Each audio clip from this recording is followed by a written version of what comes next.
COVID-19 varian Omicron kini telah menyebar hingga ke seluruh dunia, termasuk Asia. Pekan ini, Jepang, India, Singapura, hingga Malaysia melaporkan kasus pertama varian Omicron. Kondisi ini cukup membuat Presiden Joko Widodo cemas karena Omicron kian dekat dengan Indonesia. India melaporkan kasus pertama COVID-19 varian Omicron. Kementerian Kesehatan Wilayah Pusat India mengatakan, ada 2 pasien laki-laki berusia 66 tahun dan 46 tahun yang terkonfirmasi positif terkena Omicron. Keduanya diketahui mengalami gejala ringan. Kementerian Kesehatan Negara Bagian Karnataka, tempat di mana Omicron terdeteksi, mengatakan pasien pertama adalah seorang warga negara Afrika Selatan yang tengah berlibur di India. Sementara pasien kedua adalah seorang fisikawan India yang tidak punya riwayat perjalanan ke luar negeri. Kamis 2 Desember, Singapura mendeteksi 2 kasus COVID-19 varian Omicron, di mana kedua pasien tersebut diketahui baru tiba dari Johannesburg, Afrika Selatan, sehari sebelumnya. Otoritas Singapura menyebut kedua pasien tersebut saat ini telah diisolasi. Singapura pun terus melakukan pelacakan kontak alih-alih menemukan kasus varian Omicron yang belum terdeteksi. Sehari sesudahnya atau Jumat 3 Desember, pemerintah Malaysia mengumumkan kasus pertama COVID-19 varian Omicron. Menteri Kesehatan Malaysia Khairi Jamaluddin mengatakan, varian Omicron menginfeksi seorang warga asing yang baru datang dari Afrika Selatan. Belakangan diketahui warga asing tersebut tiba di Malaysia melalui Singapura pada 19 November lalu. Negara Asia lainnya yang telah mengkonfirmasi temuan COVID-19 varian Omicron adalah Jepang. Pemerintah Jepang menyatakan ada 2 kasus Omicron, di mana salah satunya terdeteksi dari seorang diplomat asal Namibia yang baru tiba di Jepang. Atas temuan kasus ini, Perdana Menteri Jepang Fumio Kishida mengumumkan larangan masuk untuk semua warga negara asing mulai 30 November. Penyebaran varian Omicron yang cepat membuat Presiden Joko Widodo tak dapat menutup kegelisahannya. Presiden meminta masyarakat dan aparat tidak lengah. Hati-hati, yang namanya sekarang ini ancaman gelombang keempat varian Omicron. Hati-hati. Tadi pagi saya sudah dapat kabar sudah sampai ke Singapura. Utamanya polda-polda yang berkaitan dengan perbatasan dengan negara-negara lain. Karena yang membawa bisa orang-orang asing, bule-bule, tapi juga dari warga negara kita sendiri, utamanya tenaga kerja kita yang dari luar waktu masuk kembali pulang kampung. Hati-hati ini. COVID-19 varian Omicron saat ini memang belum terdeteksi di Indonesia. Kementerian Kesehatan sendiri menyebut saat ini kasus COVID-19 di Indonesia masih didominasi varian Delta. Namun berbagai upaya mencegah masuknya varian Omicron telah dilakukan, seperti memperpanjang masa karantina dan melarang kedatangan warga negara dari 11 negara. Tim Liputan Metro TV. Kementerian Kesehatan Singapura mengkonfirmasi 2 kasus positif COVID-19 varian Omicron. Lalu bagaimana pemerintah Singapura mengatasi potensi lonjakan kasus COVID-19 akibat varian Omicron, dan juga bagaimana pemerintah Indonesia mengantisipasi WNI di Singapura terpapar varian COVID-19 berisiko tinggi ini. Untuk membahasnya sudah hadir dari luar studio Duta Besar Luar Biasa dan Berkuasa Penuh Indonesia untuk Singapura, Suryo Pratomo. Kita kembali mencoba menghubungi Pak Tommy. Selamat malam Pak Tommy. Selamat malam Yohana. Baik, terima kasih sudah bergabung bersama Top News. Pak Tommy, bagaimana pemerintah Singapura menindaklanjuti temuan kasus COVID-19 varian Omicron pada 2 warga negaranya ini? Jadi memang Singapura menggunakan kebijakan mulai tanggal 28 November itu dari 7 negara Afrika itu dilarang untuk masuk. Tetapi warga negara yang kembali dari Afrika tentunya diizinkan masuk.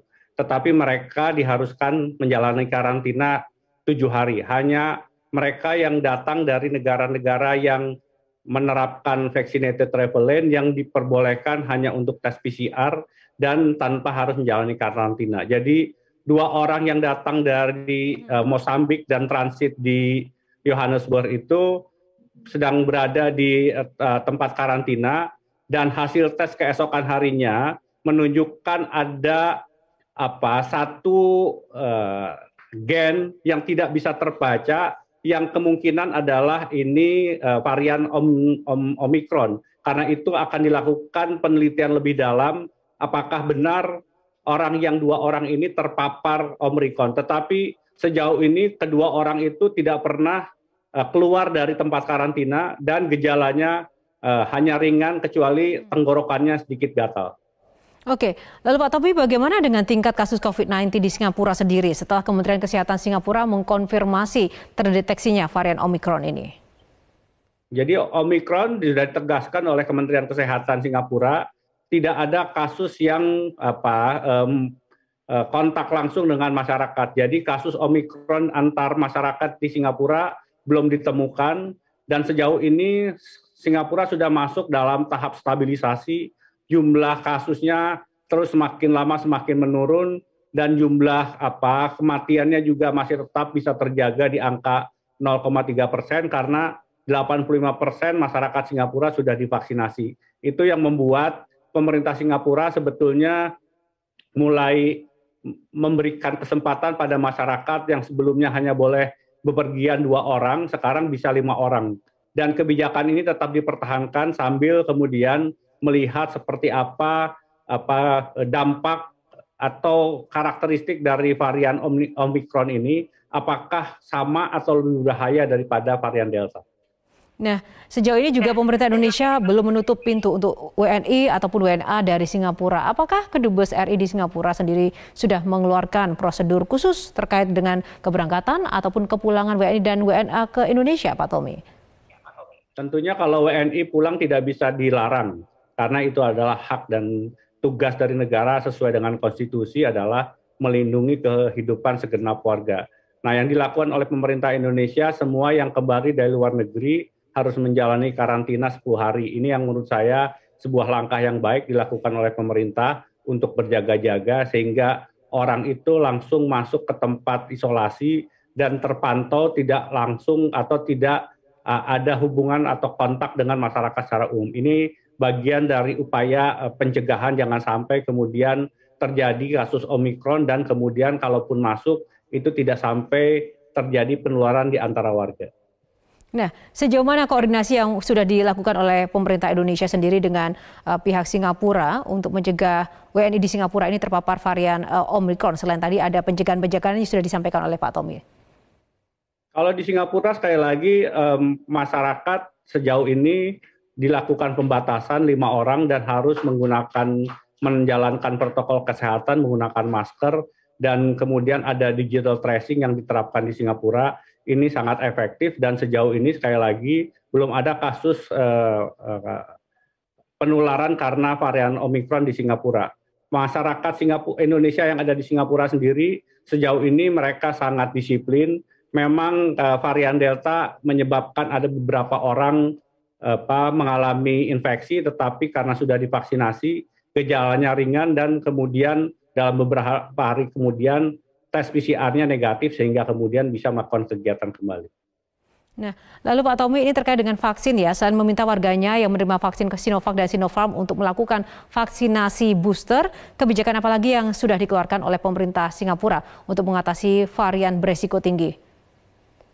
Yang berkaitan dengan Omikron ini yang dilakukan pemerintah Singapura adalah sekarang semua orang yang akan masuk Singapura itu selain harus tes PCR-nya negatif, harus menjalani tes PCR ketika tiba di Singapura. Dan bahkan yang menggunakan fasilitas vaccinator travel lane, mereka harus menjalani tes antigen pada hari ketiga dan hari ketujuh itu di tempat yang sudah ditentukan oleh pemerintah Singapura. Sementara kepada semua petugas di pintu terdepan, apakah itu di rumah sakit maupun di bandara, mereka sekarang diwajibkan setiap minggu melakukan tes PCR. Jadi langkah-langkah pencegahan dilakukan secara optimal dan sejauh ini sekali lagi ditegaskan oleh Kementerian Kesehatan Singapura belum ada kasus Omikron di antara masyarakat di Singapura. Yang ada adalah mereka yang baru datang dari luar dan sekarang berada di dalam tempat karantina khusus dari penyakit menular yang sudah disiapkan oleh pemerintah Singapura. Ya Pak Tommy, sedikit saja mungkin apakah ada imbauan yang disampaikan untuk para WNI atau mungkin warga Indonesia yang ada di sini? Ya, saya tidak pernah bosan untuk mengingatkan bahwa penularan dari COVID-19 itu adalah melalui percikan air liur ataupun melalui mulut, hidung, dan mata. Karena itu protokol kesehatan adalah sesuatu yang wajib, menggunakan masker dan jangan masuk ke dalam kerumunan. Itu yang selalu saya ingatkan, dan kemudian jangan lupa untuk selalu mencuci tangan dan menggunakan antiseptik ketika akan makan atau setelah pergian dari luar.